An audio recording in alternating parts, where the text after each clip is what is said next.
La Ley 947 ha sido aprobada. El ministro de Guerra, Julio Argentino Roca, está satisfecho. Ahora posee los recursos para iniciar su campaña, cuyo objetivo es ganar los territorios en manos de los pueblos originarios. La flamante ley también da marco para gestar esta expedición y se crea la gobernación de la Patagonia con cabecera en Mercedes de Patagones. El general Roca enlista a sus hombres para la misión. Creen que las armas vencerán la resistencia indígena. A medida que sus caballos avanzan, se escriben las primeras páginas de uno de los hechos más sangrientos del siglo XIX.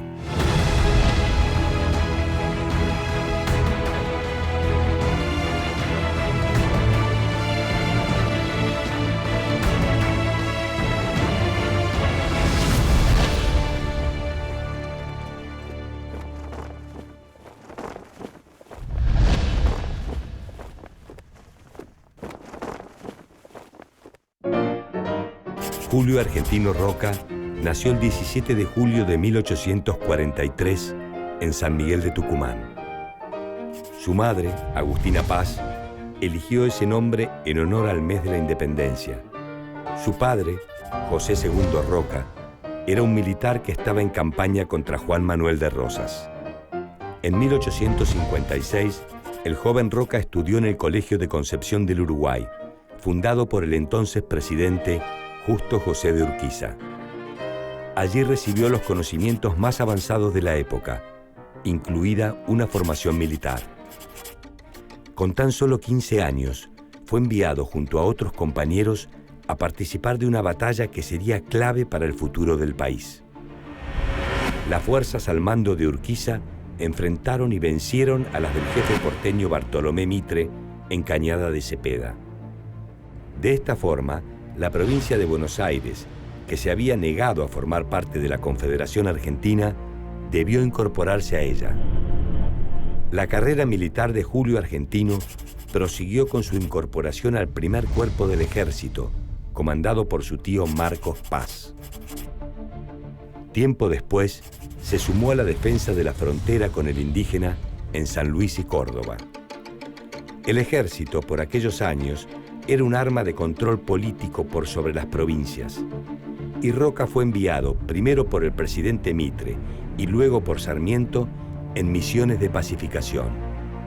Las campañas buscaban aplastar el poder de los caudillos como Felipe Varela, Chacho Peñalosa o Ricardo López Jordán, cuyo proyecto federal rivalizaba con el de Buenos Aires.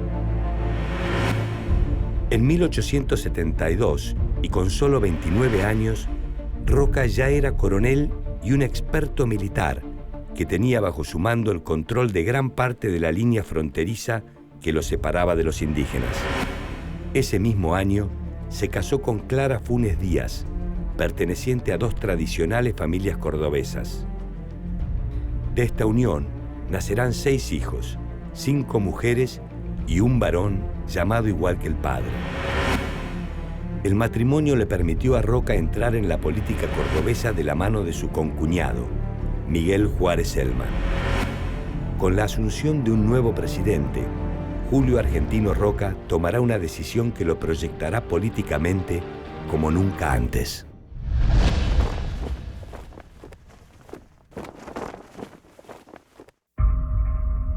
En 1874, Nicolás Avellaneda asumió el cargo de presidente de la nación.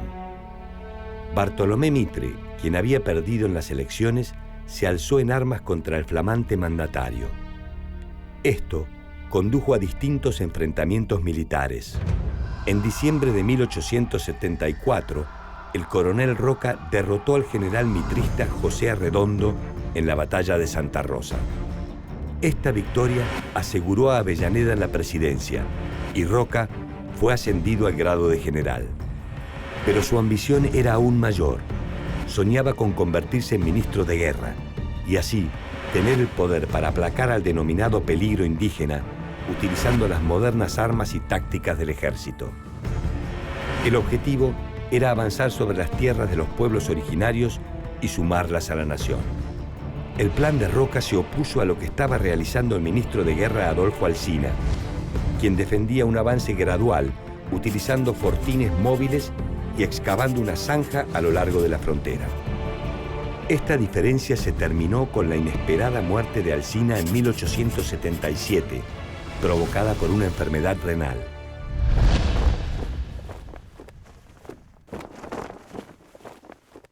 El 4 de enero de 1878, Roca recibió un telegrama de Avellaneda, en el cual se lo nombraba ministro de Guerra y Marina. Era el momento que tanto había esperado, pero algo se interpuso en su camino. Roca contrajo la temible fiebre tifoidea. El 26 de marzo de 1878, ya recuperado de la angustiosa enfermedad, Julio Argentino Roca asumió su cargo. Convenció a Avellaneda de accionar su plan para aumentar el territorio controlado por el Estado Nacional. Para eso se necesitaba dispersar y aniquilar toda fuerza indígena, de forma tal que se evitaran posibles levantamientos. El Congreso aprobó la Ley 947, que autorizó la expedición que encabezaría el general Julio Argentino Roca.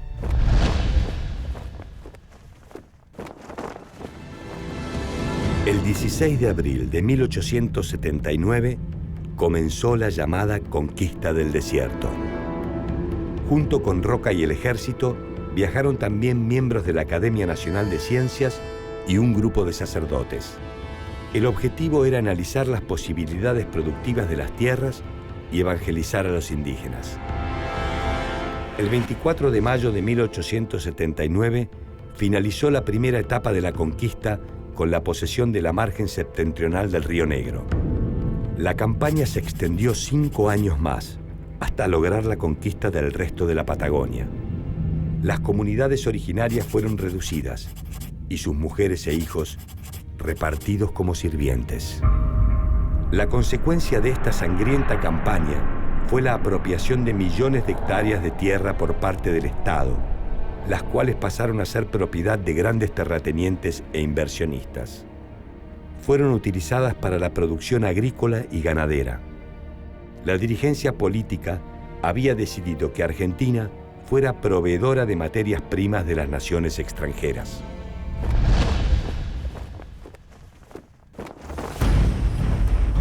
La popularidad y el prestigio de Julio Argentino Roca, luego de la expedición, fue gigantesca.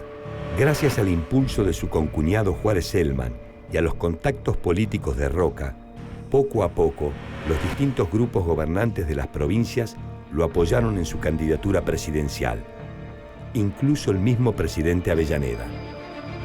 Este conjunto de dirigentes formó un nuevo espacio político que reconoció a Roca como su líder, el Partido Autonomista Nacional, PAN. Todo parecía bien encaminado, hasta que se presentó un obstáculo. El gobernador de Buenos Aires, Carlos Tejedor, de filiación mitrista, estaba convencido de que la presidencia debía quedar en sus manos. En las elecciones celebradas el 11 de abril de 1880, se impusieron en todo el país los hombres del PAN, con excepción de Buenos Aires y Corrientes, dominadas por el mitrismo. Esto aseguró la elección de Roca como presidente. Sin embargo, Carlos Tejedor desconoció el resultado y encabezó una revolución. El Ejército Nacional al mando de Roca entabló sangrientos combates en la ciudad de Buenos Aires. Finalmente, el levantamiento fue sofocado. A partir de ese momento, Roca ya tenía el camino liberado para convertirse en presidente.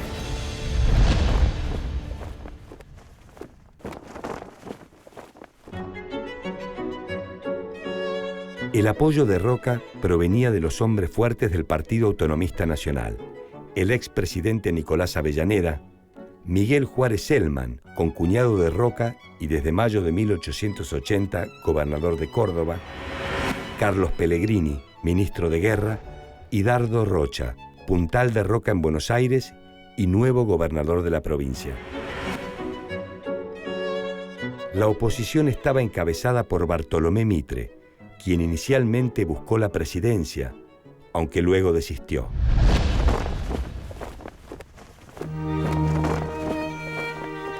Entretanto, en el mundo, Inglaterra era la principal potencia económica y militar de la época. Su política era liderada por William Gladstone, impulsor y defensor del uso de la fuerza para conseguir mercados que suministraran materias primas y para el consumo de los productos manufacturados ingleses. Era el tiempo de la llamada Segunda Revolución Industrial, en la cual la tecnología de punta eran la química y la electricidad. En otro punto de Europa, en la ciudad alemana de Berlín, circulaba el primer tranvía eléctrico. Por su parte, en Estados Unidos, la ciudad de Wabash era la primera en estar totalmente iluminada con energía eléctrica.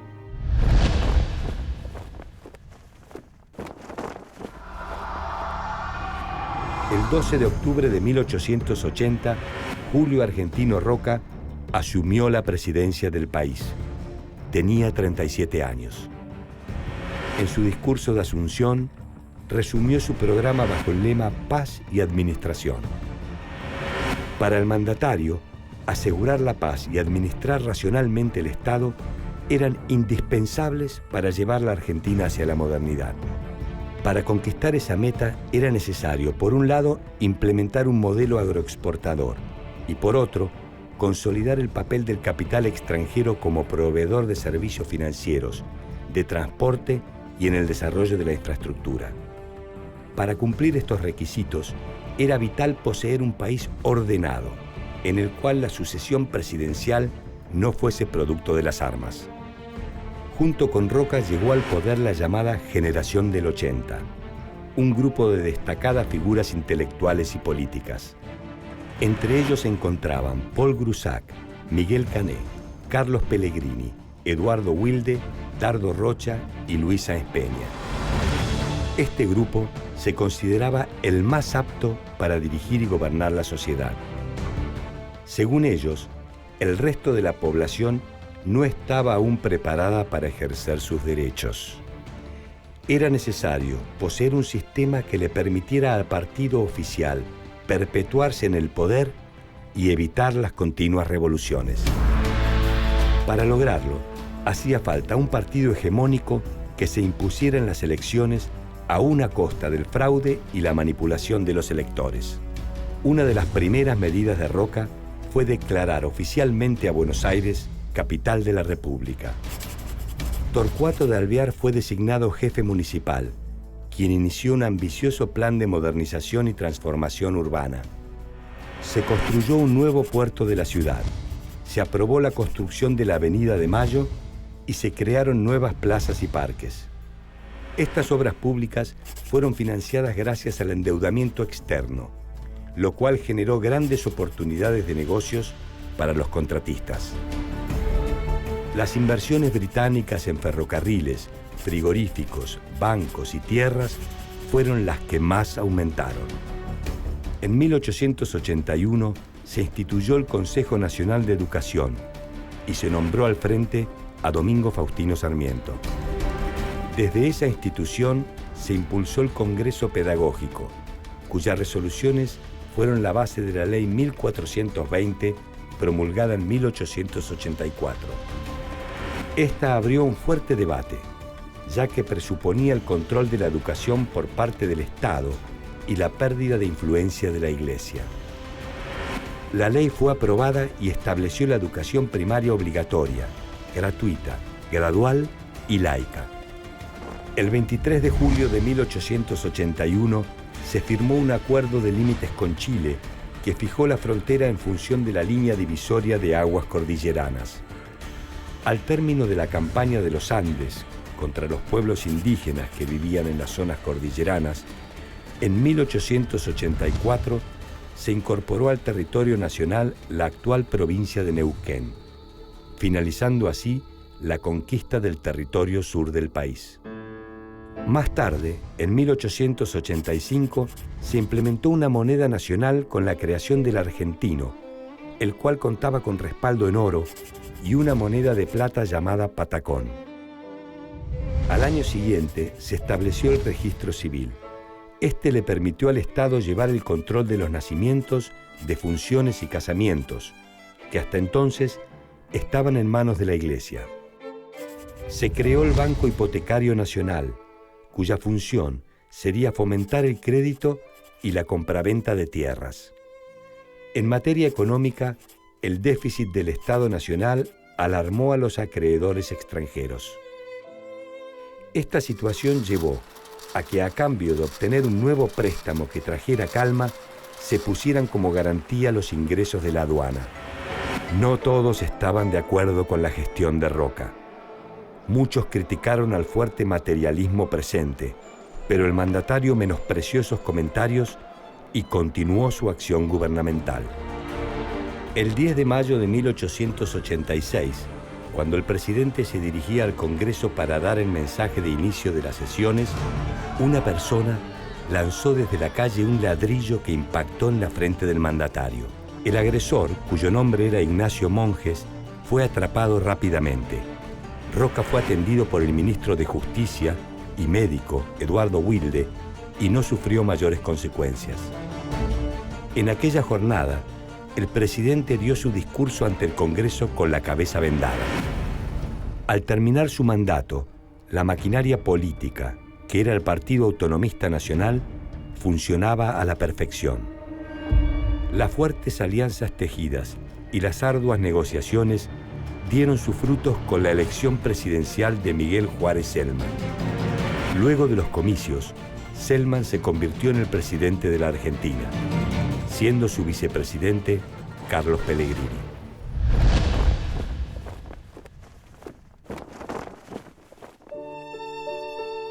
Al término de la presidencia, Roca fue nombrado senador por la capital.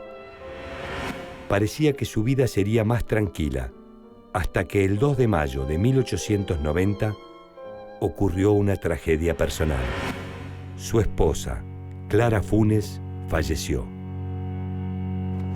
Entretanto, en 1890, la situación económica y política del país llegó a un punto extremo. Por las calles de Buenos Aires estalló la denominada Revolución del Parque, impulsada por la Unión Cívica, partido al mando de Bartolomé Mitre y Leandro Alem. Ellos demandaban elecciones limpias y alternancia en el poder. La insurrección fue aplacada, pero la caída de Juárez Celman ya era inevitable. La falta de fondos para saldar la deuda externa, junto con la intensa crisis económica, lo dejó sin apoyo aún dentro de su propio partido. Esta crisis tuvo una gran repercusión internacional, sobre todo para Inglaterra y la Casa Bering, principales acreedores del Estado argentino. El presidente renunció y asumió el cargo el vicepresidente Carlos Pellegrini, quien nombró a Roca como ministro del Interior. Desde allí logró quebrar a la Unión Cívica, al proponer una candidatura de unidad para las próximas elecciones ante la grave situación política y económica. Mitre aceptó, pero Leandro N. Alem, el otro líder importante del partido, no lo hizo. Alem decidió fundar la Unión Cívica Radical. Roca tenía opositores dentro de su propio partido, como Roque Sáenz Peña, muy cercano a Juárez Celman. Para impedir su candidatura presidencial, Roca impulsó la de su padre, Luis Sáenz Peña, a comienzos de 1892. Por respeto a su progenitor, Roque dejó de lado sus ambiciones presidenciales momentáneamente. De esta manera, el hombre de Roca tenía el camino libre para la presidencia. Por este tipo de acciones políticas se ganó el apodo de Zorro. El gobierno de Luis Sáenz Peña era débil y se encontraba hostigado por distintos levantamientos radicales en el interior que tuvieron lugar a lo largo del año 1893. Roca fue designado jefe de la misión militar y se encargó de retomar el control de las provincias. Hacia 1896 preparó su nueva candidatura. Los logros de su gestión, sumados a la estructura política del PAN, le permitieron alcanzar nuevamente el poder casi sin oposición.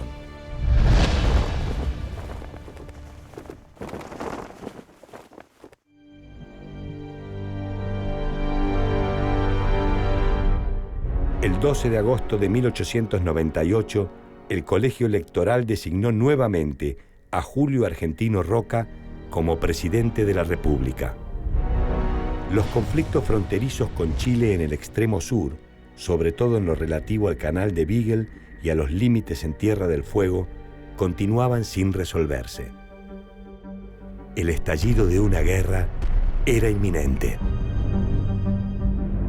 En busca de una solución, en 1899, el presidente Roca viajó a la Patagonia. Se entrevistó en Punta Arenas con su par chileno, Federico Errázuriz, a bordo del acorazado O'Higgins.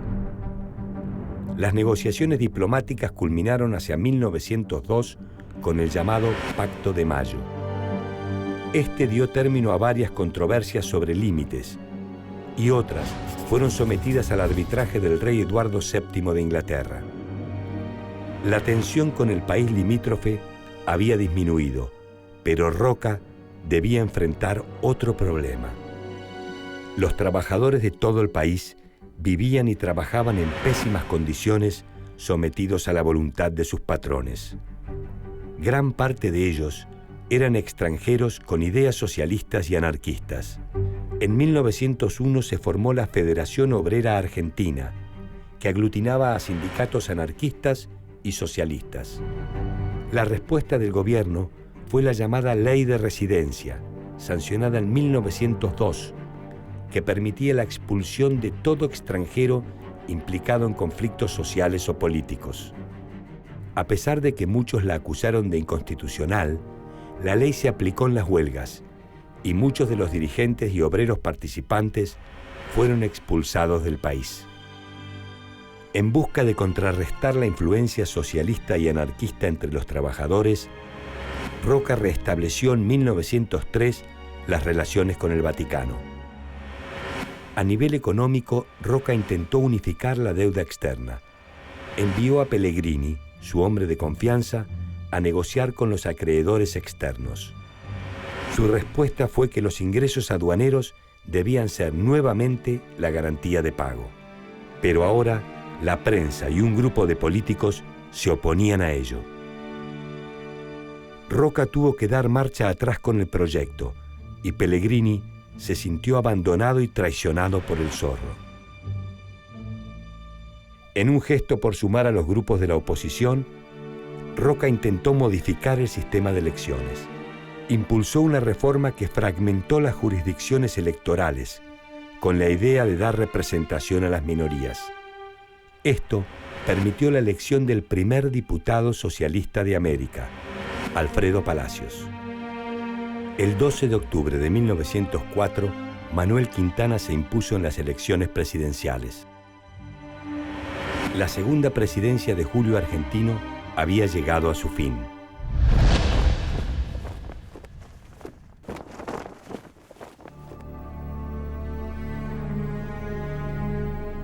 En 1913, Roca volvió a participar de la vida política. Fue enviado por el presidente Roque Sáenz Peña en misión diplomática al Brasil. Se firmaron acuerdos con los cuales Argentina y Brasil decidieron mantener el statu quo militar de la región y limitar sus compras de armamentos. Esta fue su última actuación pública. El 19 de octubre de 1914, Julio Argentino Roca, de 71 años, falleció a causa de una afección pulmonar en su casa porteña. Su cuerpo fue velado en la Casa de Gobierno y se declararon los días 20 y 21 como feriados. El cortejo partió hacia el cementerio de la Recoleta acompañado por miles de personas.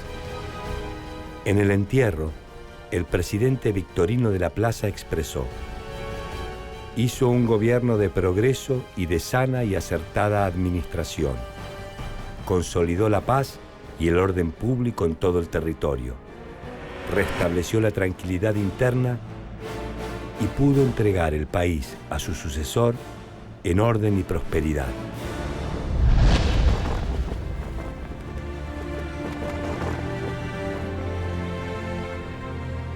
Roca fue intrépido en batalla y lúcido en sus discursos.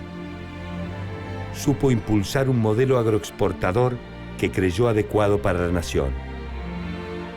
Definió los límites de este país a costa de una sangrienta campaña que destruyó a los pueblos originarios.